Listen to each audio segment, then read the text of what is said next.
사방에 포탄이 난무하는 전쟁 같은 학군조치 한국 정치 많이 먹히죠. 뉴스의 중심에서 무장해제로 외친다. 뉴스 DMZ 박성태 사람과 사회연구소 연구실장 이재명 범죄신문 부사장입니다. 안녕하세요. 예, 안녕하세요. 유튜브로 아롱아롱님께서 이 기자 박 기자 오늘도 화이팅입니다. 잘 들을게요 라고 문자 주셨고 마레리님은 DMZ 오늘도 화이팅입니다. 이 기자 박 기자 예리한 분석평가 기대돼요. 아프로디테님 깍 뉴스 DMZ네요. 극찬을 보내주셨지만 이분들은 커피를 못 받아요. 왜? 새싹이 아니기 때문에. 지금 저 신규 유입 새싹 청취자 이벤트. 그러니까 선거로 말하면 중도층을 붙잡는 식이고 예. 이분들은 지금 고정 지지층입니다. 집토끼예요. 커피를 안 드려. 머리를 써야 됩니다 우리가. 네. 예. 그래서 아이디 바꾸셔야겠네요. 그래서 들어오시면 우리가 이제 넘어갈 수가 있죠. 하지만 이분들은 자주 들어오시는 분들이 제가 다 알아요. 근데 자주 들어오시는 분도 가끔 이렇게 주기적으로 쏴주셔야 돼요. 그렇습니까? 네, 그럼요. 한 두 달에 한 번씩은 쏴주셔야 돼요. 방송 선배 또 우리 박사님께서 지지층 흔들릴 수도 있다. 그럼요. 오, 그게 중요한 거구나. 예, 드린답니다. 예, 드릴 거예요. 아주 남의 돈 쓰는 재미가 있습니다. 제가 말씀드리지만 지금 여야의 선심성 공약이 난무하고 있는데 저랑 못 하겠습니까? 제 돈도 아닌데 드리죠 커피 세 분께. 오늘 새로운 뭐부터 얘기할 거냐면 요거 있어요. 오늘 조선일보 오면을 딱 보니까 여도 야도 술렁거린다. 범야권 200석론 딱 나왔습니다. 이 야권에서 물론 김부겸 공동선대위원장 같은 경우 무슨 소리냐 151석도 또 과반이 될까 말까인데 입 조심해라. 그리고 내부적으로 지금 후보들 단속한다고 하긴 하는데 일단 그 얘기는 나오긴 나오거든요 지금. 이 판세는 어떻게 보세요? 저는 개인적으로는 범야권에서 200석까지 가긴 좀 어렵지 않겠냐 이렇게 봐요. 범야권에서 혹시 부자 몸조심입니까? 아닙니다. 저 부자가 돼본 적이 없어요. 제일 큰 게 이제 PK 일부하고 충청에 달렸는데 충청이 여론조사가 많이 나오지 않고 저도 사실 잘은 모르는데 일부 지역들 나오는 걸 보면 충청이 28석인데 지난번에 8석 했거든요. 국민의힘이. 근데 여기가 이제 지난번 총선 결과를 분석을 해보면 28석 중에 19석이 10% 내외의 격차입니다. 10% 안쪽 격차입니다. 그러니까 바람이 어디로 부느냐에 따라서 충청이 많이 움직여요. 그래서 충청이 어떻게 나오느냐인데 일부 나오는 데들은 상당히 민주당이 좀 높게 나오고 있습니다. 그러면 지난번처럼 가면 그렇게 될 가능성도 200석은 안 되겠지만 범야권에서 190석까지도 갈 수가 있고 그런데 지금이 국민의힘으로서는 제일 또 안 좋을 때긴 하잖아요. 여전히 제일 안 좋을 때여서 앞으로 이제 사전투표까지는 일주일도 안 남았고 그리고 본투표 남았었는데 어떻게 되느냐에 따라서 좀 변할 거라 봐요. 그다음에 불경도 7석 60 전체 영남 지역을 보면 65석 중에 지난번 총선에서 민주당이 7석을 했는데 초반에는 이번에는 5석도 어렵지 않을까. 저번에 민주당 공천파동 있을 때 그렇게 예상을 했었는데 다시 이제 이종섭 대사의 역할이 컸죠. 그러면서 10석을 넘어갈 수도 있고 여기에 따라서 190석까지 저는 상당히 야권의 분위기가 좋다면 그 정도 되지 않을까라고 싶습니다. 이 기자는 어떻게 봅니까? 이 범야권 200석론 여도 야도 얘기한다는 거예요. 야는 자신감의 표현이고 여는 뭔가 위기감의 저희에게 표를 주시지 않으시면 그렇죠. 야당이 200석 가져갑니다. 이 얘기하는 것 같기도 하고. 사실 어떻게 보면 정말 2004년 노무현 대통령 탄핵으로 일어났던 그 2004년 총선보다 더 절박함이 느껴져야 하는데 국민의 입장에선 그때 막 청막 당사를 만들고 막 그랬었는데 하여튼 그때보다 절박함이 있느냐 이런 이제 좀 생각이 들고 180 그러니까 200석이 될지 안 될지 사실 예상이 쉽지는 않지만 지난 총선에서 민주당이 단일 정당이 180석을 얻었습니다. 역대 총선에서 전무후무한 기록이죠. 근데 최소한 글쎄요. 민주당 단독으로 180석이 될지 모르겠으나 범야권이 지난 총선과 비슷한 수치를 가져갈 수 있을 것이다라는 전망에는 많은 사람들이 동의하는 것 같습니다. 그건 사실 선거는 굉장히 단순한 게임입니다. 플러스 알파라면 이기는 게임이기 때문에 그리고 수치가 다 보여줍니다. 그런데 어쨌든 지난 총선에서 민주당 압승의 가장 결정적 요인이 수도권이었죠. 수도권 121석에서 민주당이 103석을 싹쓸이했죠. 이번에도 역시 수도권에서 굉장히 민심이 안 좋다는 건 틀림없는 사실이고 특히나 우리가 흔히 벨트라고 얘기하죠. 한강 벨트, 낙동강 벨트 등등을 얘기하는데 그 벨트를 얘기하는 건 벨트에 달려있는 의석이 중요한 게 아닙니다. 뭐 한강 벨트에 10석이 있다 그러면 한강 벨트 자체가 문제가 아니라 한강 벨트가 갖고 있는 파급력입니다. 그 민심이 결국은 강북으로 강남으로 전해지기 때문에 그 민심이 결국은 서울 수도권에 영향을 미친다고 보는 건데 결국 벨트의 민심들이 다 안 좋은 게 틀림없어 보이죠. 낙동강 벨트도 포함해서. 그렇다 그러면 뭐 결국 과장은 아니다. 그러니까 압도적 다수를 또 한 번 야권이 얻을 수 있다는 건 결국 뭐 과장은 아니다 이런 생각은 현재 들고 있습니다. 예. 아니 이게 이제 200석이라는 게 앞자리가 1에서 2로 바뀌는 것도 있지만 이제 200석 되면은 이제 뭐 저 개헌도 할 수 있는 거고 그 다음에 대통령의 거부권도 재의결해서 할 수 있으니까 무력화되는 거고 무엇보다도 탄핵도 가능한 수치잖아요. 뭐 헌법재판소에서 결정이 나야 되지만 어쨌든 직무정지까지 갈 수 있는 탄핵 소추가 가능하죠. 탄핵 소추가 가능한. 근데 이제 야당 쪽에서 이런 얘기 좀 나오잖아요. 조국 대표 같은 경우는 이제 강하게 얘기하고 있고 박지원 의원도 200석 만들면 윤 대통령 탄핵도 가능하다 이렇게 얘기하고 이재명 대표는 뭐 탄핵이라는 단어를 쓴 적 한 번도 없는데 보니까 해고다. 집에 가야 한다. 뭐 이런 얘기들 쓰거든요. 이게 탄핵으로 해석될 수 있는 말들이 나오는 거예요. 야당은. 이거가 야당의 총선에 도움이 되는 거예요. 아니면 오히려 여당 지지자들이 큰일 났는데? 안 되겠는데 하고 이제 결집시키는 역효과가 있는 거예요. 이거 뭐 어떻게 봐야 돼요? 양쪽에서 200석 얘기가 나오는 것 자체가 여야의 그런 목적이 있는 것 같아요. 여당 같은 경우는 그러니까 지금 어떤 실망을 하면 일단 투표장에 안 나오잖아요. 민주당 공천파동 때 제일 우려했던 게 이재명 대표의 사천 논란이 많으니 이번 투표 안 해. 투표할 데가 없어 이렇게 되거든요. 그런 것들을 바로 상쇄했던 게 뭐냐면 조국 혁신당의 뭐 3년은 너무 길다. 요게 이제 하면서 투표장에 끌어오는 역할을 하게 됐죠. 근데 국민의힘이 지금 그런 상황에 처했습니다. 여권 지지자들이 대통령의 국정 운영 방식이 너무 무도하다 또는 고집불통이다 이런 게 있기 때문에 A 투표 안 해 이런 게 있거든요. 근데 이제 이른바 보수 언론이나 여권에서 나오는 200석 얘기는 그러다가는 거부권도 없어지고 야당이 마음대로 할 수 있습니다. 라는 것들을 동인을 그런 좀 뭐랄까요 불안감 어떤 지지층 결집을 위한 거라고 봅니다. 그러니까 저 투표장을 안 가려는 보수 지지층들을 끌어들이는 효과. 예, 대신 야권은 저런 게 있죠. 자, 제일 큰 게 윤석열 정부가 너무하잖아요. 그러니까 3년은 너무 길다라는 게 사실 예전에 우리가 기준으로 봤을 때는 좀 금기시됐던 선을 넘은 말인데 조국 대표의 그 발언 그렇죠. 3년 너무 길다. 그리고 이제 이재명 대표가 최근 얘기하고 있는 뭐 약간 탄핵을 시사하는 발언들도 과거의 기준으로 보면 선을 넘었습니다. 금기시된 거 역풍이 불 수 있어요. 근데 문제는 뭐냐면 과거 기준으로 하면 그렇죠. 뭐 과거도 아닙니다. 불과 1, 2년 기준으로 하면 그렇게 되는데 지금은 뭐냐 그냥 받아들여져요.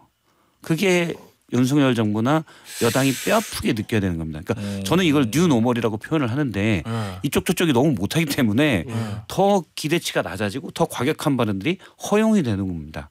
그러면 가장 큰 책임은 누구 있냐? 가장 많은 권력을 쥔 대통령이 잘못하고 있는 게 가장 큰 책임이에요. 이거 어떻게 보세요? 이 박 기자 표 뉴노멀. 그러니까 탄핵이라고 제1야당 되고 말은 하지 않지만 그걸 시사하는 발언들을 계속 좀 점증되면서 강한 발언들 나오는 이 상황. 그렇죠. 뭐 뉴노멀이라는 표현 굉장히 좀 적절한 것 같습니다. 그러니까 탄핵은 늘 역풍에 대한 우려를 했던 거죠. 2004년 노무현 전 대통령 탄핵으로 2004년 총선에서 열린우리당이 과반을 차지했던 것이 이제 정치권에 굉장히 강렬한 인상을 남겼죠. 그때부터 사실은 탄핵 얘기를 하는 게 굉장히 조심스러웠습니다. 그래서 2016년 박근혜 전 대통령 탄핵 소출 때도 굉장히 논란이 많았습니다. 거기에 대해서 사실 야당도 굉장히 분열했죠. 탄핵 얘기를 함부로 못 꺼내서.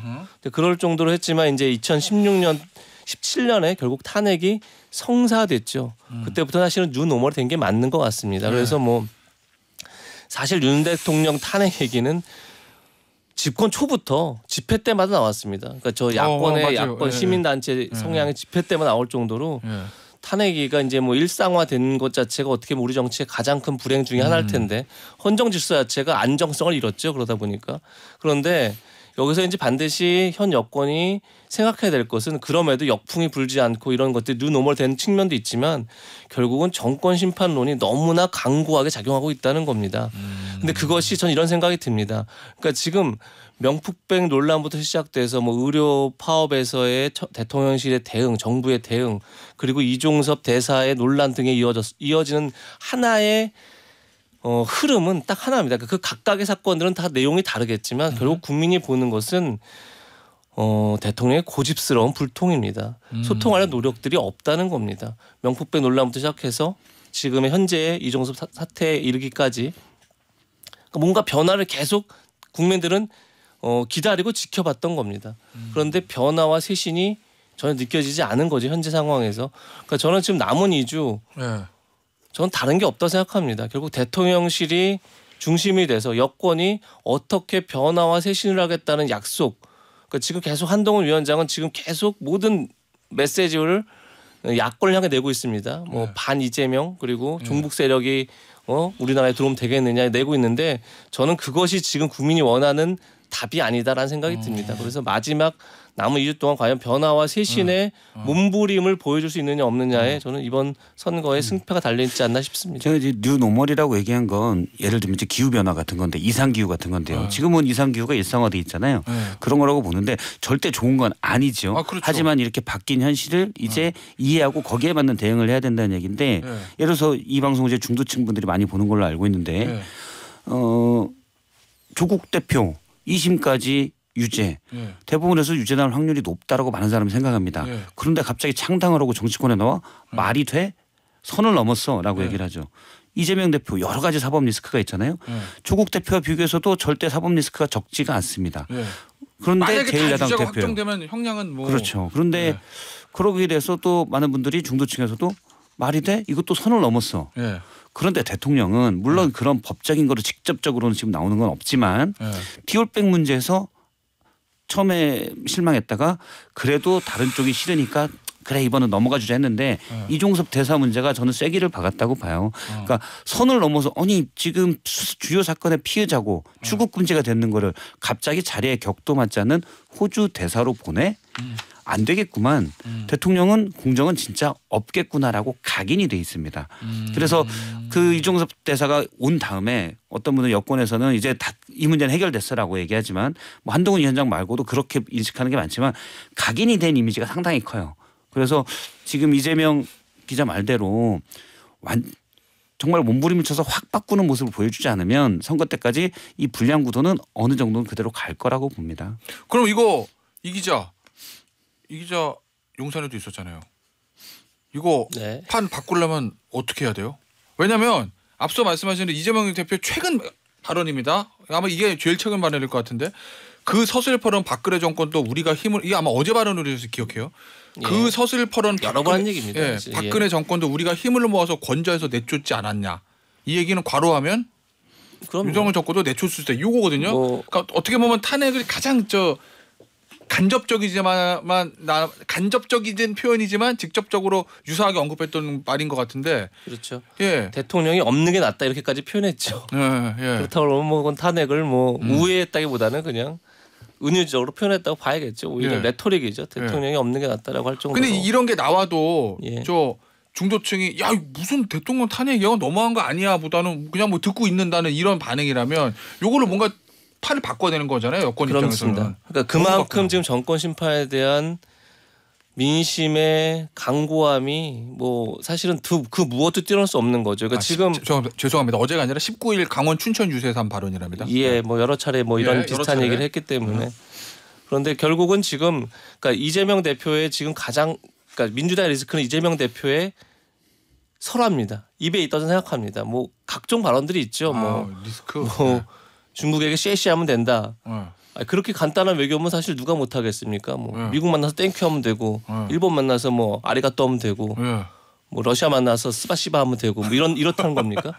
그렇게 그러니까 이재명 대표는 지금 어떻게 보면 대통령에 가장 가까운 정치인입니다.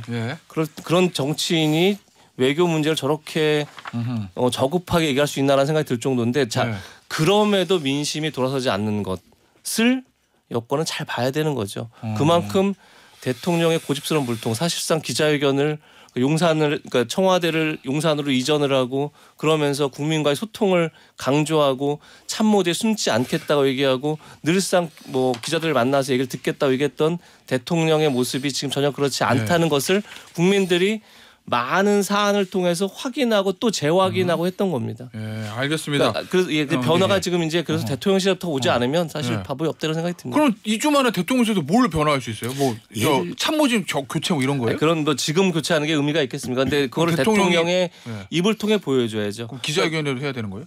좀 뭐 기자회견 글쎄요 기자회견을 하면 또 야당이 어떻게 할지 모르겠지만 여러 가지 방법이 있다고 생각합니다. 그건 뭐 기자회견을 통해서 할 수 있는 거죠 얼마든지. 근데 더 중요한 건 뭐냐면 저는 오히려 한동훈 위원장이 힘을 실어줌으로써 변화를 보여줘야 된다고 생각합니다. 그럼 한동훈 위원장을 중심으로 해서 쇄신이 실제 실현돼야죠. 그러니까 한동훈 의원이 늘 얘기를 합니다. 야권의 주장은 공약은 주장일 뿐이다. 우리의 공약은 실천이고 실행이다라고 얘기를 합니다. 그런데 사실은 지금까지 거대 담론만 얘기하고 서약서 쓴 게 실천은 아니지 않습니까? 그러니까 실제 한동훈 의원이 얘기를 하면 그것이 그러니까 정권 차원에서 반영이 되고 실행이 돼야죠. 그런 것들을 보여줘야죠. 그러면은 쉽게 아주 얘기하면 여권의 가장 넘버원은 대통령이잖아요. 맞습니다. 뭐 그렇잖아요. 뭐 그러면은 있죠. 아니 그 대통령 여권에서는 그 뭐 2등이 뭐 여당 대표라고 비대위원장을 하면 유권자들 봤을 때 특히 중도층 유권자들 봤을 때 그러면은 여권의 탑은 이제 대통령이 아니라 한동훈 비대위원장일 수도 있겠구만. 저쪽으로 힘이 좀 균형이 좀 넘어가는구만. 저쪽에 힘이 실리는 거 이렇게 느껴야 된다는 거예요? 그렇게 느낄 수도 있지만 중요한 건 뭐냐면 뭔가 지금 여권이 변화하려고 몸부림을 치고 있다는 걸 보여줘요. 그러니까 지금까지 대통령이 늘 해왔던 행태와 다름을 보여줘야죠. 그러니까 의료 파업 같은 게 대표적으로 지금 할 수 있는 영역이 있는 거죠. 이미 정부에서 출구 자료가 없기 때문에 한동훈 위원장이 뭔가 출구 자료를 냈을 때 그걸 전격적으로 대통령이 받아 안음으로써 물론 한동훈 위원장이 그래서 여권의 원탑이 한동훈 위원장 됐구나 이런 사인이 중요한 게 아니라 우리가 변화하려고 노력한다는 것을 보여주는 게 중요하다는 겁니다. 그런 점들이 있어요. 저는 제가 대통령실 핵심 참모라면 이렇게만 하면 지금 뭐 200석 야권이 200석 얘기까지 나오는데 최소한 10석에서 20석은 늘릴 수 있습니다. 방법이 있습니다. 일단 앞서 의대정원 얘기했지만 의사는 많이 늘려야 된다고 저도 동의하지만 갑자기 툭 2,000명씩 5년. 자, 5년 지나면 다시 3,058명으로 갑니까? 모든 정책이 단계적으로 올라가고 단계적으로 내려갑니다. 2,000명 5년 뚝 하고 그다음은 몰라 상황 봐서 이런 정책은 없어요. 무도하잖아요. 과합니다. 누구나 다 그 안엔 대통령의 발언이 있을 거야라고 상상을 합니다. 그거 조정하면 되고요. 그게 이제 만약에 합의가 된다면 예를 들어 1,000명, 1,100명, 1,200명 이렇게 갔다가 다시 내려오면 됩니다. 10년 동안. 그러면 이런 거예요. 예를 들면 의대 정원 확대에 국민들이 찬성을 하는데 대통령 2,000명을 얘기하고 거기서 단 한 명도 줄일 수 없어라고 계속 얘기하는 게 국민들 입장에서는 왜 저렇게 고집을 피우지? 불통이지 않은 이미지를 줄 수도 있으니 그럼요. 한동훈 위원장으로 하여금 그거를 중재해서 유연하게 풀게 함으로써 한동훈 위원장이 해도 좋지만 그냥 대통령이 해도 됩니다. 되고 여건이 변했구만. 이게 약간 2,000명이 상식적이지 않은 게 3,058명에서 교수가 어떻게 합니까? 라니까 1,000명을 뽑겠다고 했잖아요. 그럼 5년 동안 1,000명이 더 가르치다가 5년 지나면 그분들 다 집으로 갑니까? 기자재 다 늘렸는데 5년 동안 2,000명씩 뽑고 5년 지나서 다시 3,058명으로 가면 그 기자재 다 버립니까? 중고로 당근마켓에서 내놔요? 안 되거든요. 그래서 천천히 올라갔다가 천천히 내려가는 게 기본 정책의 상식입니다. 그게 아닌 거죠. 어쨌든 여기를 유연하게 해결하는 모습을 보여줌으로써 대통령실이 좀 변하고 있다라는 거를 느끼게 할 수 있다. 또 하나 호주 대사 왔잖아요. 의혹을 받아서 왔다고 하지 않고 공관장 회의 때문에 왔다고 하는데 공관장 회의 안 하잖아요. 오늘 한다는 거예요. 근데 뭐 계속 어쨌든 많은 국민들이 이거는 억지로 끼워 맞춘 일정이라고 해요. 근데 대통령은 의혹 때문에 보낸 게 아니고 의혹 때문에 온 게 아니라는 걸 얘기하기 위해서 공관장 회의를 계속 방산 관련 공관장 회의를 넣었는데 많은 중도층의 국민들은 이게 상식적이지 않다고 봐요. 근데 여기서 이종섭 대사 해임하면 됩니다. 그럼 뭔가 변했다 이렇게. 그렇죠. 또 하나는 하나 생각했었는데 얘기하다가 지금 잠깐 까먹었는데 용산에서 전화 오는 거 아니에요? 다시 한번 이러면 이제 여러분. 제가 뭐 엄청난 소리를 들을 텐데 생각났습니다. 유승민 위원장이에요. 유승민 전 의원. 얘기해볼게요. 해보려고 그랬어. 유승민 전 의원이 중도층의 소구가 됩니다. 한동훈 위원장이 이번 선거에서 지면 역사의 죄인이라고 했으면 이것저것 다 해봐야 되잖아요. 근데 생각해 본 적 없다고 일축했잖아요. 어제 그랬죠. 유추해 보면 왜 그랬을까? 한동훈 위원장이 유승민 전 의원을 아주 싫어하든지 또 하나는 뭐 그렇다면 뭐 대선 경쟁자일 수 있기 때문에 그럴 가능성이 있다고 봐요. 근데 그 가능성보다는 대통령이 엄청 싫어한다. 와서 봐야 용산과 충돌이 더 크기 때문에 부작용이 더 클 것이다라고 생각해 보는 게 합리적이죠. 왜 유승민 전 의원을 싫어하냐? 대선 토론회 때 법사를 얘기했잖아요. 그래서 대통령이 유승민 전 의원은 절대 안 되라고 얘기했을 가능성이 저는 크다고 봅니다. 예, 추측이에요. 자, 이 기자 내가 오늘 요거 물어보려고 그랬어요. 지금 여권에서 나오는 얘기가 한동훈 1인 스피커 그러니까 한계가 있다. 왜냐하면 뭐 분신술을 쓸 수 있는 것도 아니고 혼자 다 할 수 없지 않냐. 그런데 수도권에서 지원을 할 수 있는 안철수, 원희룡, 나경원 그 3명의 공동선대위원장은 다 지금 지역에 묶여 있으니까 쓸 수 있는 카드가 없다. 그래서 유승민 전 의원 얘기 나오는 거잖아요. 그렇습니다. 유승민 전 의원의 만약에 등판하면 효용 가치는 어떻게 봐요? 앞서 안철수 위원장이 뭐라 그러냐면 유승민이 혼자 등판해서 뭐 효과는 있겠지만 그걸로 되는 판이 아니다. 이런 식의 취지를 얘기는 하긴 했습니다만. 전 뭐 안 위원장 얘기를 안철수 후보 얘기를 듣지 않았지만 저도 뭐 비슷하게 동의를 합니다. 지금 유승민 전 의원의 등장으로 판을 바꿀 정도의 무슨 파괴력이 있다? 저는 그렇게 생각하지는 않습니다. 스피커가 부족하다는 데 동의합니다. 그리고 제가 늘 말씀드렸지만 여당의 가장 큰 적은 경제입니다. 민생입니다. 물가입니다. 그런데 뭔가 경제 전문가가 뭔가 메시지를 내야 되는데 사실 한동훈 위원장은 맞지는 않죠. 그 부분은. 그래서 어떤 경제 전문가가 좀 필요하다. 동의하고 유승민 전 의원이 그런 점에서 뭐 경제 전문가이기도 하고 굉장히 좋은 스피커인 건 틀림없지만 아까 말씀드렸지만 전 유승민 전 의원의 등장으로 이 판이 뭐 바뀔 것 정도의 파괴를 갖고 있다 생각하지 않고 결국은 이 판을 바꿀 수 있는 것은 대통령실밖에 없다 이런 생각이 듭니다. 등판 시킬 것 같아요, 근데. 그래도 뭐 단 한 표라도 한 석이라도 더 나온다면? 그럼 이렇게 볼게요. 지금 만약에 한 석이 더 나온다 그러면 당연히 등판을 시켜야죠. 한 석이 아니라 뭐 0.5석이라도 가능하다는 판단만 쓰면 당연히 등판을 시켜야죠. 근데 그 유승민 의원이 사실은 어떻게 보면 용산과 각을 많이 세웠잖아요. 그렇죠. 그러면 특히나 경기도지사 지난 지방선거 때 그 탈락하고 나서는 더 이제 굉장히 강한 메시지를 많이 냈는데 자 유승민 전 의원의 등장도 대통령실의 변화를 볼 수 있는 하나의 시금석은 되는 거죠. 그런 점에서의 의미는 있는 거죠. 근데 유승민 전 의원 자체가 뭐 스피커가 역할을 하면서 판이 바뀐다기보다는 대통령실의 변화를 볼 수 있는 하나의 상징이 될 수 있다고 생각은 그런 듭니다. 부분이 크다고 대통령의 고집불통 이미지를 중화시킬 수 있는 그런 게 된다고 보는데 뭐 일단 안 시키고 그리고 유승민 전 의원이 뭐 선대위원장이나 오면 뭐라고 하겠습니까? 바로 앞서 제가 얘기했던 건 다 합니다. 이종섭 대사 해임시키고 의대 정원 줄여라. 대통령실 못 받죠. 그렇기 때문에 안 되는 게임인 것 같아요. 제가 앞서 뭐 그런 거 3가지 얘기했지만 만약에 제가 핵심 참모 3가지를 계속 강하게 주장을 한다. 경로를 받고 바로 잘리겠죠. 그게 문제입니다. 일단 상상. 상상입니다. 근데 유승민 의원이 그런 제안을 받아도 할지도 의문이지만 전 약간 그런 생각이 들었어요. 왜냐하면 유승민 의원이 예전에 뭐 정기 언터도 아니고 불출마 선언도 아니고 공천을 신청하지 않겠다라고 했을 때 뭔가 여지를 열어놓은 것 같았잖아요. 그렇죠. 그때 유승민 전 의원을 쓸 수 있는 기회가 있었는데 지금은 좀 타이밍을 놓친 거 아니에요? 그런 생각도 좀 들어서. 왜냐면 어디 뭐 수도권 격전지 공천 주는 것도 아니고. 저도 개인적으로는 뭐 지금 타이밍은 그렇게 뭐 타이밍상 지금 등장도 뭐 의미가 없지는 않지만 사실은 그렇다고 아까 말씀드린 것처럼 큰 의미를 갖게 되느냐 그런 생각은 들지는 않습니다. 다만 그럼에도 불구하고 지난번에도 말씀드렸던 것처럼 어쨌든 선대위라는 것이 신속하게 선거에 많은 이제 사건 사고를 정리하는 것도 있지만 그만큼 메시지를 어떻게 내냐가 되게 중요한데 거기에 한계는 분명하다. 따라서 뭔가 새로운 스피커는 필요해 보입니다. 그럼에도 불구하고. 알겠습니다. 뉴스 DMZ 이재명 박성태 두 전직 기자들과 함께하고 있고요. 총선 상황 짚어보고 있습니다. 2부 여기서 마무리하고 3부에서 다시 돌아오도록 하겠습니다. 자, 저 뉴스 DMZ 3부에서 계속 될 건데 우리가 2부 말미에 이제 유승민 전 의원의 등판 현실적으로는 쉽지는 않다라는 게 두 사람의 공통된 의견이었어요. 다만 등판하면 대통령실이 변화했다. 뭐 이런 느낌을 줄 수 있을 거다. 그렇죠. 그러니까 유승민 전 의원이 만약 등판하면 그 목소리를 낼 수밖에 없어요. 이종섭 대사 문제, 의대 정원 문제도 자기 목소리를 낼 겁니다. 한동훈 위원장은 제한적인 범위 내에서 우회적으로 내고 있지만 유승민 전 의원은 본인의 정치적 이해관계도 맞기 때문에 훨씬 크게 내고 대통령과 대립각을 세울 거예요.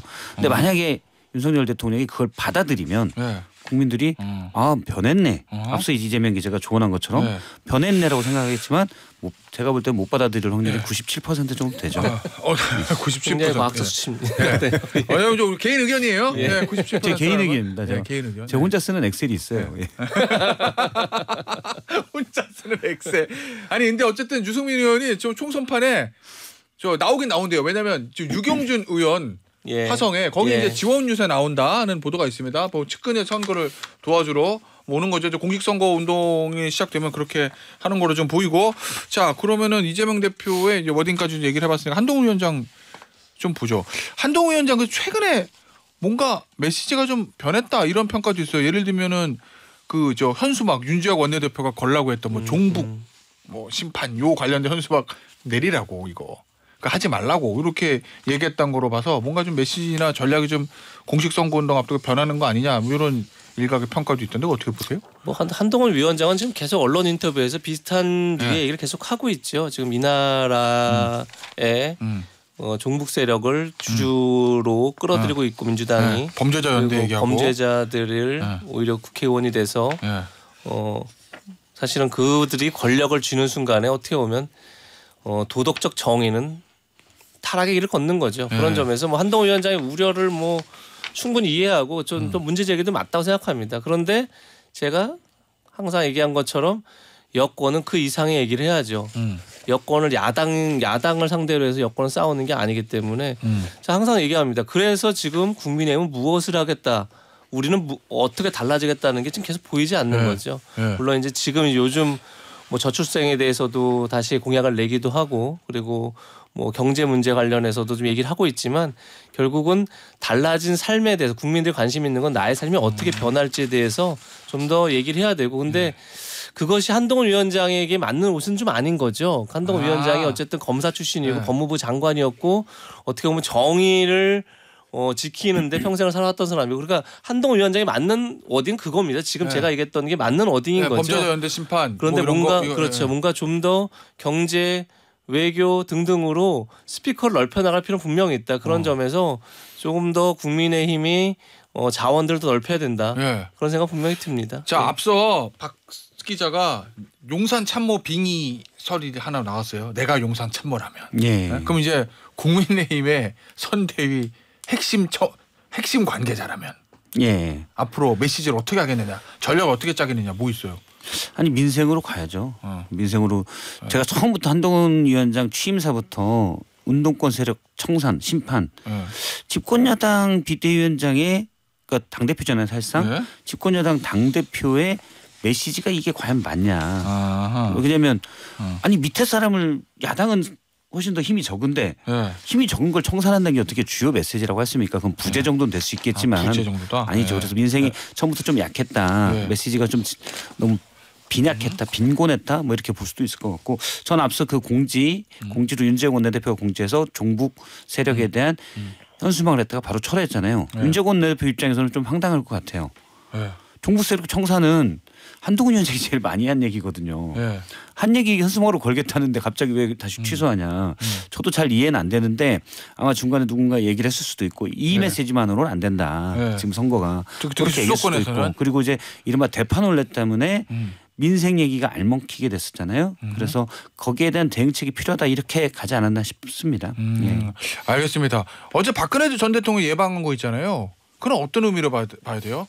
일각에서는 이거 좀 TK가 좀 흔들리니까 일단 집도끼 먼저 잡아야 된다. 이것 때문에 간 거다. 뭐 이런 해석이 있던데.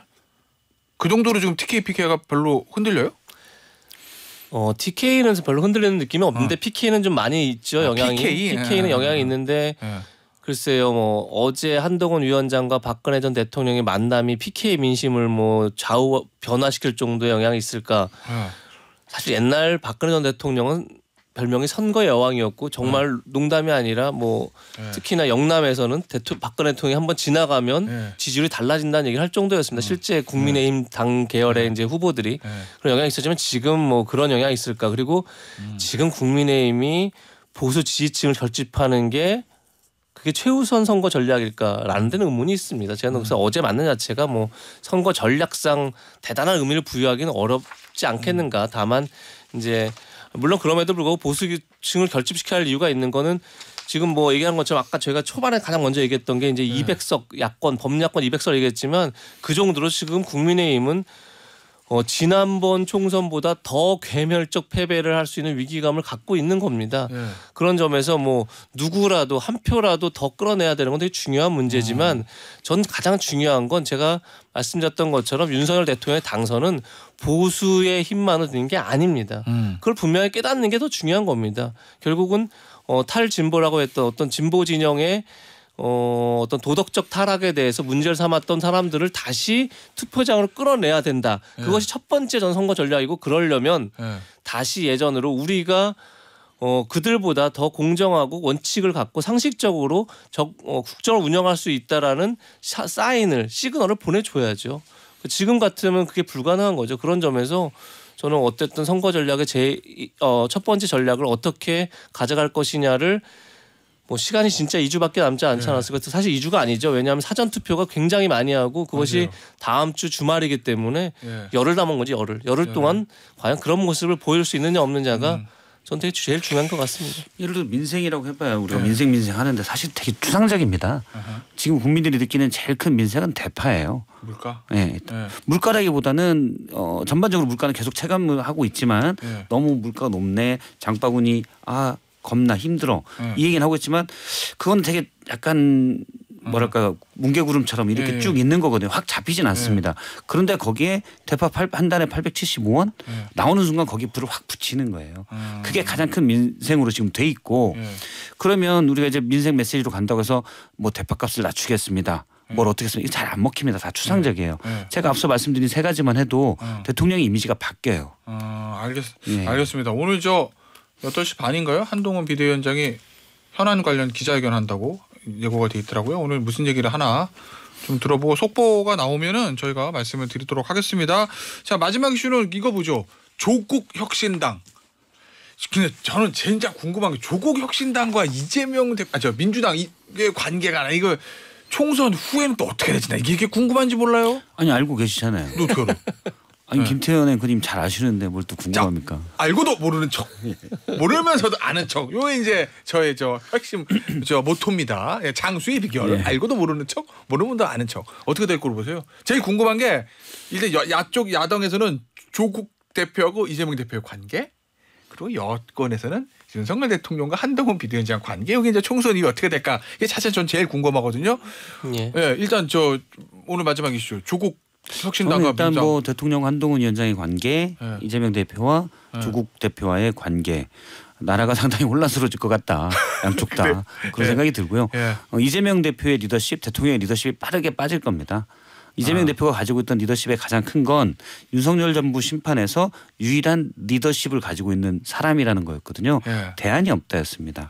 그런데 조국 대표가 대안이 될 수도 있음을 보여줬어요. 이게 제일 큰 게 어디냐면 호남 민심이에요. 호남은 딱 하나입니다. 누가 윤석열 정부를 잘 심판할 수 있을까? 이거 하나예요. 물론 사법 리스크가 김박성에서는 조국 대표 훨씬 크죠. 2심까지 유죄가 확정됐기 때문에. 그런데 뭐 자세한 건 사람들이 잘 몰라요. 사법 리스크 이재명 대표도 있잖아. 이렇게 되는 거죠. 그러니까 이재명 대표의 이번에 공천 파동이 본인으로서는 상당히 뼈아픈 게 이재명 대표가 공정하지 않은 모습을 보여줘서 중도층에게 뒤로 가면 속하지 못할 수도 있어라는 민주당의 예를 들어 윤석열 정부 심판을 바라는 민주당이 다른 대안을 찾기 시작했다는 거예요. 그 강고한 리더십이 무너졌다는 건 되게 크게 다가올 겁니다. 조국이라는 대안이 생겼다.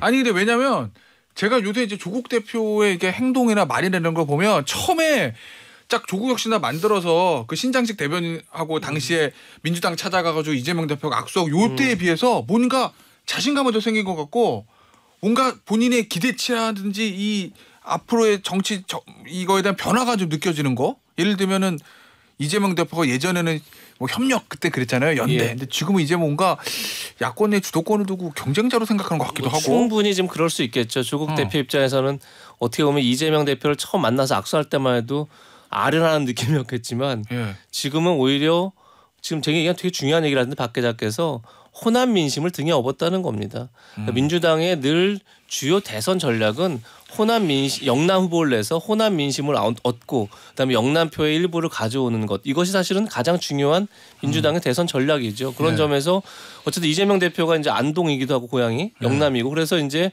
그 전략의 한 이제 축이었는데 조국 대표가 등장하면서 조국 대표 역시 이제 부산이고 그리고 뭐 지금 부산 사투리를 아주 찰지게 많이 쓰고 계시죠. 오히려 본인이 부산 사람을 굉장히 강조하고 있는데 호남 민심을 어쨌든 조국 대표가 지금 현재로서 현 시점에서 더 많이 얻고 있는 건 틀림없어 보입니다. 그만큼 어떻게 보면 이재명 대표의 이제 공천 과정에서 비명 행사의 영향이 컸겠죠. 컸을 텐데 그리고 그렇다고 봤을 때 앞으로 경쟁 환경 분명하다. 그런데 둘 다 이제 가장 중요한 사법 리스크를 안고 있는 거죠. 그 리스크 속에서 과연 민주당이란 이제 범야권이 사실은 그 사법 리스크를 뚫고 대안을 낼 수 있느냐. 가 이제 유일한 관건인데 거기 사실 어쨌든 그 사법 리스크를 제외하면 둘 다 강구한 겁니다. 알겠습니다. 자, 지금 속보가 들어왔어요. 앞서 제가 말씀드렸잖아요. 8시 반에 한동훈 비대위원장의 현안 관련 기자회견. 지금 속보로 나온 거 하나 말씀드리고 요거 좀 메가 이슈가 될 것 같아가지고 두 분의 논평을 좀 들어보죠. 국회를 세종시로 완전 이전하겠다. 그래서 세종시를 정치 행정 수도로 완성하겠다. 그리고 여의도는 어떻게 할 거냐. 여의도 주변 개발 제한을 풀어서 여의도 정치를 종식하고 국회의사당을 서울의 새로운 랜드마크로 시민들께 돌려드리겠다. 요 얘기예요. 이거 뭐 정치개혁 그다음에 저 지방개발 저 지방분권과 맞물려 있는 것 같은데 논평 좀 들어보죠. 어떻게 보세요? 그거잖아요. 충청권 표심. 제가 아까 충청권 어떻게 될지 19개 지역구가 지난 총선 10% 이내의 격차였다. 그 정도면 충청권에서 어디로 갈지 모르거든요. 그걸 염두에 둔 발표고 그리고 영등포, 여의도 개발. 요거는 이제 영등포, 양천, 마포, 서대문에 다 영향을 끼칠 수 있죠. 저는 뭐 그 정도로 봅니다. 왜냐하면 국회 세종 이전은 많이 나왔던 얘기예요. 알겠습니다. 자, 이 기자는요? 저도 뭐 비슷한 생각입니다. 아직 뭐 아주 새롭고 아주 뭐 놀랍다 이런 생각은 들지는 않지만 결국은 뭐 충청 민심을 겨냥한 뭐 공약이라고 봐야겠죠. 다만 제가 얘기했던 건 이것으로 과연 근본적인 민심의 변화를 가져오기에는 역시 한계가 있다라는 점 분명해 보입니다. 알겠습니다. 여기서 마무리하고요. 자세한 내용은 내일 저희가 여의도 타짜 시간에 짚어보도록 하겠습니다. 자세한 평가는요. 오늘 뉴스 DMZ 여기서 마무리하죠. 이 기자 박 기자였어요. 감사합니다. 예, 감사합니다. 고맙습니다.